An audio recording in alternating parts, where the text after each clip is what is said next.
We're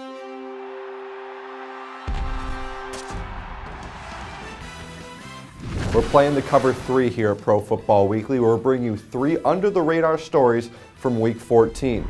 Thanks to a strong running game and not a whole lot from Mark Sanchez, the Jets beat the Jaguars 17-10 in Week 14. It was a blueprint for Jets victories: run the ball, don't throw it very often. And believe it or not, the Jets are still in the playoff hunt.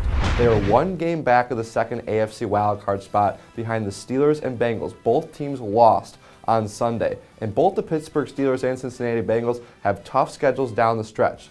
Now, tiebreaking procedures plays a huge role in this for the Jets, and they have to find a way to get locked up with the Bengals in that down the stretch, and not the Steelers, since the Steelers beat them head-to-head. The Jets do have the easiest schedule among the 3 teams, which is important because they have to win out and get to 9-7. Their games are against the Titans, Chargers, and Bills, and they're 4-5 in the AFC, and that conference record could play a huge role. The Jets can work some magic and get some help. Wouldn't it be amazing, after everything that happened this year, they find a way to back into the playoffs? No team in the NFL has shown greater resolve than the Indianapolis Colts this season. Whether it's the leukemia battle from head coach Chuck Pagano, overcoming a young roster that was overturned in a major way in the offseason, or the sporadic performances by the offense, this team just keeps on ticking.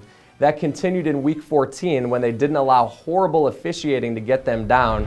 The referees blew an Andrew Luck interception call in the first half when his knee was actually down, yet they let the play stand and it resulted in a Will Witherspoon pick 6. In the second half, there was more of the same. The referees couldn't seem to get it right, but as the Colts have done all season long, they continued to persevere. It was the 6th time this season that the Colts have won in a game in which they were trailing or tied in the fourth quarter. It's getting to be late in the season, and the Colts still have both head-to-head matchups left with the division-leading Texans. We've been saying all along this division's already been decided, but aren't we starting to learn that you can't really keep the Colts down? Maybe there is still something to talk about in the AFC South. Panthers head coach Ron Rivera put it pretty nicely Sunday after the Panthers became only the 2nd team to beat the Falcons this season, when he said it's too bad this didn't happen earlier in the season. The Panthers won this game 1 week after they lost to arguably the worst team in the league in the Chiefs.